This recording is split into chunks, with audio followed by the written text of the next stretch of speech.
தென்காசி மாவட்டம் தென்காசி வட்டம் புலியூர் காவிரியார் சாஸ்தா கோயிலில் இருக்கிற 800 ஆண்டுகள் பழமையான ஒரு வரலாற்று ஆவணத்தை தேடி வந்திருக்கோம். பார்க்கறதுக்கு சின்ன கிராம தெய்வ கோயில் மாதிரி இருந்தாலும் 800 ஆண்டுகளுக்கு முன்னாடி இருந்தே மக்களோட வழிபாட்டில் இருந்திருக்கு இந்த காவிரியார் சாஸ்தா கோயில்.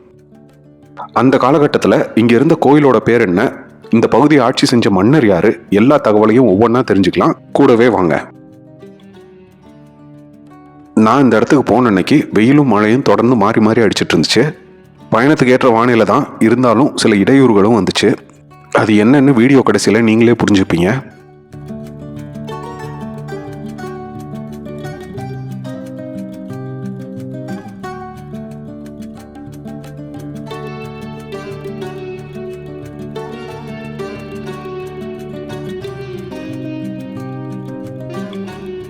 சின்ன வயசுல ஒரு விஷயம் கவனிச்சிருக்கீங்களா? கோடு போட்ட நோட்டில் எழுதும்போது கையெழுத்து ஓரளவுக்கு அழகா இருக்க மாதிரி தெரியும். ஒருவேளை அந்த காலத்து கல்தச்சர்களும் அதே மாதிரி யோசிச்சாங்களான்னு தெரியல. இங்க இருக்கிற கல்வெட்டு கோடு போட்டு ரொம்ப அழகா இருக்கு. முதல் பார்வையில கல்வெட்டு சிதைஞ்ச மாதிரி இருக்கு அப்படின்னு கூடவே வந்த தம்பி தங்கப்பாண்டியன் கிட்ட சொன்னேன். ஆனா அவர் தான் இல்லைன்னா கல்வெட்டு சிதையல, மாவு போட்டு பார்த்தா ரொம்ப தெளிவா தெரியும் அப்படின்னு சொன்னாரு. கல்வெட்டை படிக்கிறதுக்கு முன்னாடி பக்கத்துல இருக்க கோயிலை பார்த்துட்டு வந்துடலாம். கீழப்புலியூர்ல இருக்கிற குலசேகர பாண்டியர் கல்வெட்டை பார்க்க வந்த அன்னைக்கு தான் இந்த கல்வெட்டையும் பார்த்தேன். தம்பி தங்கப்பாண்டியன் அவர்களால் கண்டறியப்பட்டு திரு முனிராஜ் வானாதிராயர் மற்றும் ஜே வீரமணிகண்டன் அவர்களால் ஆவணப்படுத்தப்பட்டிருக்கு இந்த கல்வெட்டு.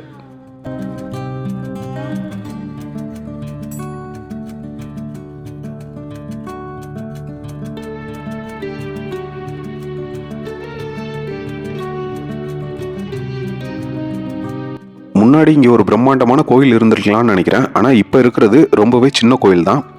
கோவில் பூட்டி இருந்ததுனால முன்னாடி இருந்த முகப்பு மண்டபத்தையும் அதுல இருந்த உண்டியலையும் மட்டும்தான் பார்க்க முடிஞ்சது. உண்டியல்ல 1997 வருஷ கல்வெட்டு ஒன்று இருந்துச்சு. அதுல காவேரி மாடசாமி துணை அப்படின்னு போட்டிருந்துச்சு. வெளியே இருக்கிற பெரிய சிலை காவேரி மாடசாமியாவும் கோயிலுக்குள்ள இருக்கிறது காவிரியார் சாஸ்தாவாவும் இருக்கலாம்னு நினைக்கிறேன். சரி வாங்க கல்வெட்டை போய் பார்க்கலாம். கல்வெட்டில் மாவை தேய்ச்சதுக்கு அப்புறமாவும் எனக்கு படிக்கிறதுக்கு கொஞ்சம் சிரமமாக தான் இருந்துச்சு.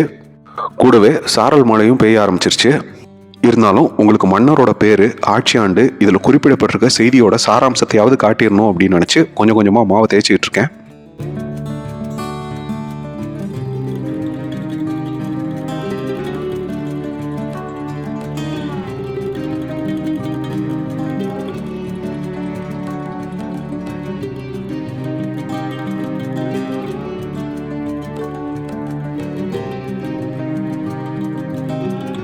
இதுல 2 வெவ்வேறு கல்வெட்டுகள் இருக்குங்க. முதல் கல்வெட்டு இதுதான், இங்க பாருங்க.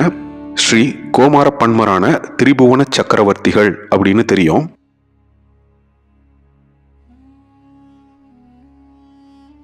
இந்த இடத்துல பாருங்க மன்னரோட பேர் ஆரம்பிக்குது. விங்கிற எழுத்து தெரியுது பாருங்க. விக்ரம பாண்டிய அப்படின்னு தெரியும். அந்த மா இருக்கா, பாண்டிய அப்படின்னு முடியுது பாருங்க. அடுத்த வரி தேவர்க்கு யாண்டு அப்படின்னு வந்து தமிழ் எண் 7வது ஏ தெரியுதா, ஏ அப்படின்னா 7. இப்போ கல்வெட்டு முழுக்க மெதுவா காட்டுறேன். உங்களால செய்தி என்ன அப்படின்னு கண்டுபிடிக்க முடியுதான்னு பாருங்க.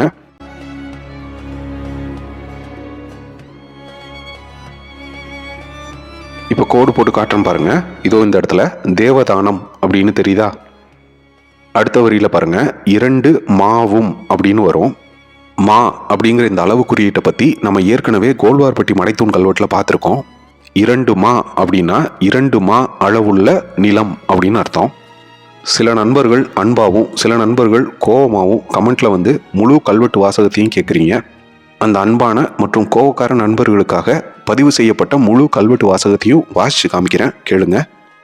ஸ்ரீ கோமார பன்மரான திரிபுவன சக்கரவர்த்திகள் ஸ்ரீ விக்ரம பாண்டிய தேவர்க்கு யாண்டு 7 ஸ்ரீ வரகுண கிழவர் ஸ்ரீவென்பூர் ஸ்ரீ வீரவ தேவமா பாண்டி திருவும் ஸ்ரீ பாண்டி நாட்டு தென்னாரி நாட்டு புலியூரான திரு தேவதானமாய் வரு ஸ்ரீ இந்த 2 மாவும் இத்தேவருக்கு கொடுத்த நிமந்தத்துக்கு இறைவெட்டி குடுக்கவென்றருளி செய்தமையில் இறையிலி தேவதானமாக கல்வெட்டி வித்தோம் அதிகார கோயில் கோலக்குன்றன் சத்து இருக்கில் கோவிந்தத்து தலையூரர் கண்டனான ஆதித்த வழக்கராயன் எழுத்து.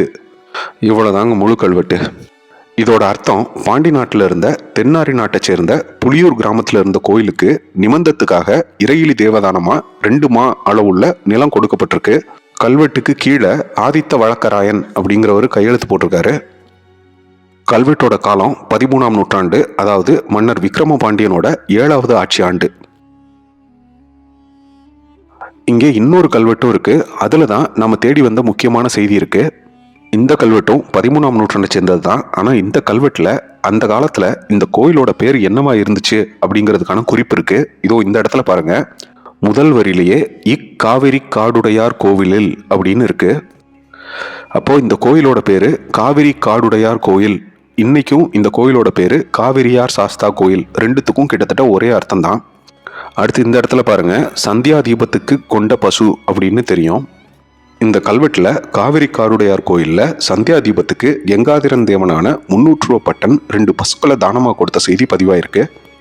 கல்வெட்டு வாசகம்: இக்காவிரி காடுடையார் கோயிலில் மத்த நாணமுப்படிங்கள் உடைய சிவபிராமணன் கங்காதிரன் தேவனான 300 பட்டன் ஒரு சந்தியா தீபத்துக்கு கொண்ட பசு இரண்டும் இப்பசு இரண்டும் என இவ்வூர் வெள்ளாளன் அறைய ஸ்ரீவல்ல மூவேந்த வேளாண் அறை கோயில் அப்படின்னு இருக்கு. இன்னையிலிருந்து சரியா 800 வருஷத்துக்கு முந்தின பதிவுங்க. பாண்டிய மன்னர் விக்ரம பாண்டியரோட 7வது ஆட்சி ஆண்டில் பதிவாயிருக்கு. வெயிலையும் மழையிலையும் கடந்து கொஞ்சம் கொஞ்சமாக அழிஞ்சுக்கிட்டு இருக்கு. இந்த கோயில் நிர்வாகத்தினர் அல்லது அரசாங்கம் தலையிட்டு இந்த கல்வெட்டு வாசகத்தை படியெடுத்து ஒரு போர்டு மாதிரி வச்சா இங்கே வர்ற மக்கள் படித்து தெரிஞ்சுக்குவாங்க.